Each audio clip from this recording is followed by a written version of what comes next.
Hey yo, it's me. I'm back making another video. Sorry I wasn't making a video for you guys yesterday. Got home late.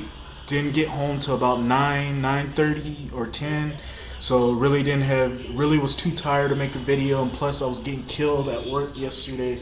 So really didn't want to get you guys a video, but today this is a new video from me. This is going to be wrestling. Tomorrow will be entertainment.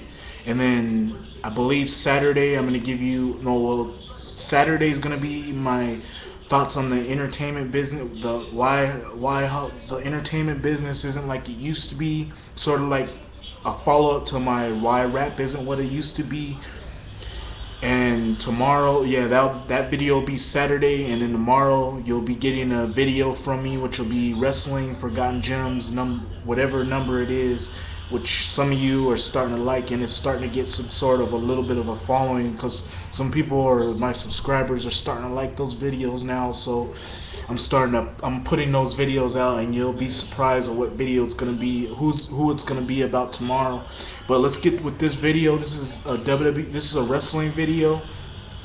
Some people have been sending me. Well, one person sent me a comment. RKO Kid 89 makes good videos. He wanted me to do a video about what I thought about the draft. I told him I might, but I thought I'd be generous and give you a video today about my thoughts on the whole draft, the supplemental, just the draft in a whole, and I'll just give you my thoughts about that. I'll give you my thoughts on the one side, the three brands, and the wrestlers on the three brands. So let's get started. We move over to Raw, where Raw got MVP, very good choice. Raw got a very good choice with MVP. He's the U.S. champion, so I guess Raw's gonna move the U.S. champion to Raw and then do some good things with the U.S. title. And in my opinion, this is a good move because MVP, his character sort of is fit for Raw, and for Smack, it wasn't really fit for SmackDown. So now his character can move over to Raw, and we can see some big things for MVP. My problem is he won't get his chance to shine in the main event when it comes to Raw, because Raw is now stacked with just a lot of main eventers like Batista and Randy Orton and Triple H, and I feel he might get lost a little bit on the shuffle. That's why I kind of enjoyed him on SmackDown, because he was kind of almost getting to the point where he'll be up in the WWE Championship picture. We then move over to Triple H, who was on Raw. Really no surprise here. We pretty much already saw Triple H move into Raw, since he feels he makes Raw a lot of money, and he's the most over superstar, so he figured he'd go to Raw. Not big surprise there. Just have a feeling he's gonna. I don't like the.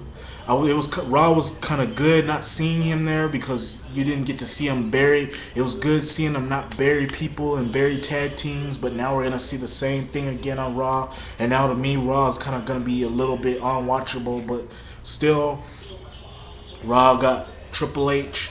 Then Raw got Maurice, which really wasn't that big of a deal, because really she's hot, but her personality, her character is pretty good for Raw. But when it comes to wrestling, this wasn't really a good choice, because she's really still improving in the ring. But to me, it wasn't really a good choice. They should just unify both belts all together, because it was just stupid putting two different women on two different brands. Just real bad. We then got The Miz. I was liking the Miz and Morrison tag team, but then the WWE decided to split these two up. So now Miz is gonna go to Raw, where he's gonna get lost in the shuffle, and I kind of feel bad for Miz, because he's now now into Triple H territory and Batista and Randy Orton territory, where he's just gonna get murdered big time. But they probably might do something with him on Raw by pairing him up with the women on Raw. So all hope is not too lost for the Miz.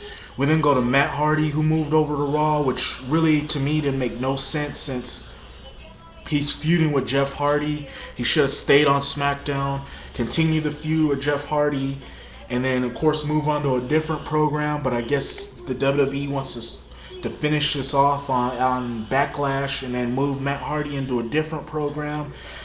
I just feel that Matt Hardy, to me, is going to get lost in the shuffle on Raw with Triple H and Batista and all the other guys dominating Raw. He's just gonna get lost in the shuffle on Raw. But they probably might put him in the United States title picture, like put him in the mid card with MVP and Mr. Kennedy and many of the other superstars. But I just felt that this was bad, moving him to Raw. Just not a good idea at all.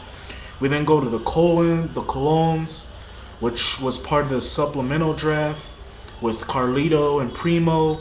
In my opinion, they should have. They were so good on SmackDown. They were over with the crowd on SmackDown. You got to see them face good teams and stuff like that. But I guess the WWE wants to keep them on Raw, and then I guess feud with Legacy, since I guess those are the only tag teams they have on Raw to feud with. So we'll just get a Legacy and Colognes feud with the tag team titles. But I'm pretty sure they're going to end up defending these belts on SmackDown as well. Like I said, this draft doesn't mean a damn thing. So you're going to see this belt constantly on SmackDown and Raw. So to me, it was just no point of moving these two at all. But the WWE decided to do that. We then got the Big Show. He was on Raw. To me, he's like sort of a jobber main eventer, so he'll be jobbing to most of the stars on Raw. Chavo Guerrero, who was part of the supplemental draft, that kind of makes sense storyline wise, since he gets to be reunited with Vicky Guerrero. Hornswoggle, who moved over to Raw, which made no sense at all. I mean, what was the WWE thinking when they made this pick, moving Hornswoggle over to Raw? It was just real retarded. I mean, what are we going to see Hornswoggle do? I mean, is he going to be doing, like, helping someone coming over under the ring and giving the wrestlers weapons? I mean, what was the whole point? You should have just left him over on ECW with Finlay, because he was doing good things over there. But somebody with the IQ of a chimp decided to move him over to Raw, because I guess they thought it'd be a real good move. We then got the Brian Kendrick, who moved over to Raw. He's gonna get lost in the shuffle, and he's pretty much gonna be scraped from the WWE pretty soon. We then got Mr. Kennedy, who was only on SmackDown, who only made one appearance on SmackDown, and it was in a match against MVP, and then he injured his arm by hitting the move that I forgot what he called, mic check. He hit the mic check on MVP and he injured his arm, and that was the last we saw of him. So now we get to see him on Raw. Where he's pretty much going to get lost in the shuffle. I'm pretty sure they're going to put him in a mid-card feud with MVP with the United States title. So that's pretty much it right there. We then got Festus. Again, like I said, just like the WWE is starting to split all these tag teams. I mean, you had Jesse and Festus, their most over tag team on SmackDown, and then they decided to split them up.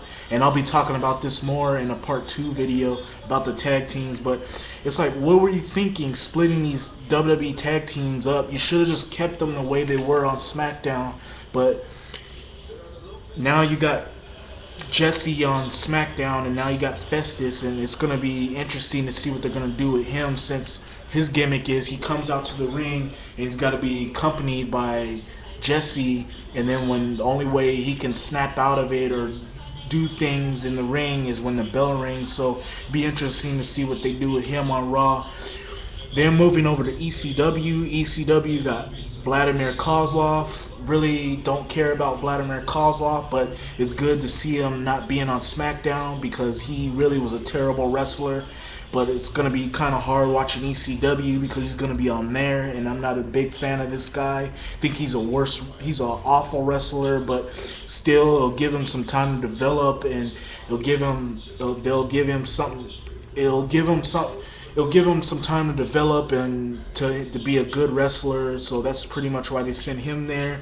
You got Ezekiel Jackson, who was with the Brian Kendrick. They split those two up. Don't know why they did that, but now you get to see him. He's not really a good wrestler, so it's going to be kind of hard watching ECW, seeing him. Hopefully they don't do a Vladimir Kozlov and Ezekiel Jackson feud, because that'll be just awful. And look out for a part 2, because I'm running out of time.